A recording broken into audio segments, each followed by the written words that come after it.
आइए भैया बहनों, आज हम लोग अपने इस वीडियो में सार्थक अंक ज्ञात करने के तरीकों को सीखेंगे। Good morning.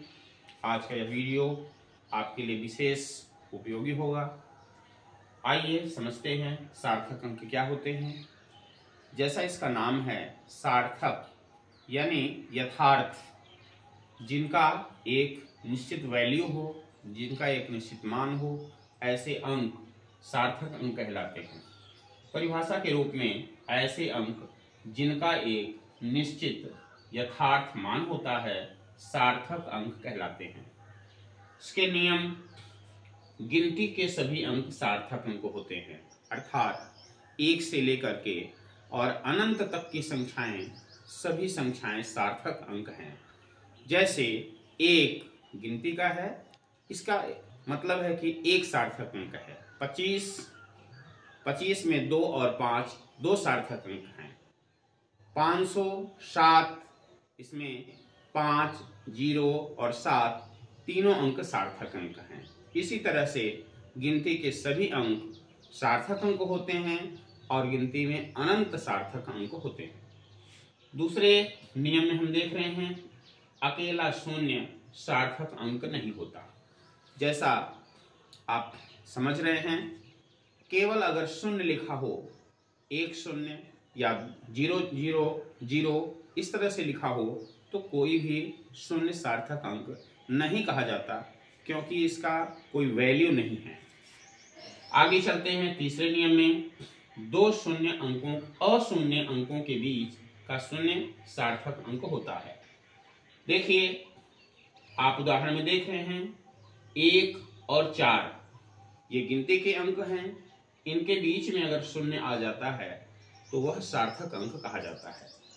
ठीक है, इस तरह से 1, 0 और 4 तीनों ही सार्थक अंक हैं, अर्थात 3 सार्थक अंक हैं। इसमें अशून्य अंकों के प्रारंभ का शून्य सार्थक अंक नहीं होता।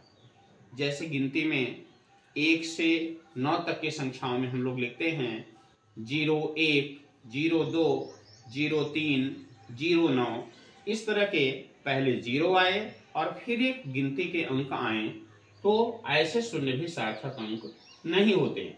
उदाहरण में आप लोग देख रहे हैं 005, अर्थात ये दोनों 0 जो हैं वो सार्थक अंक नहीं हैं, केवल 5 एक ही सार्थक अंक है। दूसरे उदाहरण में देख रहे हैं 0.007, इसमें भी गिनती का अंक 7 है और उसके पहले आने वाले सभी शून्य जो हैं वो सार्थक अंक नहीं हैं, केवल 7 ही एक इसमें सार्थक अंक है, अर्थात 1 सार्थक अंक होगा। इसके बाद अगले नियम में आप देख रहे हैं अशून्य अंकों के बाद आने वाले शून्य सार्थक अंक होते हैं। अर्थात गिनती का कोई अंक लिखा हो, जैसे 1, 2, 3, 5, 45, 47 और उसके बाद शून्य आ रहे हों तो वो सभी शून्य सार्थक अंक होते हैं। इस तरह से आप देख रहे हैं 2.00, इसमें 3 सार्थक अंक हैं, क्योंकि गिनती का अंक है जिसका एक निश्चित वैल्यू है और उसके बाद आने वाले जो शून्य हैं वो सार्थक अंकों की श्रेणी में रखे गए हैं।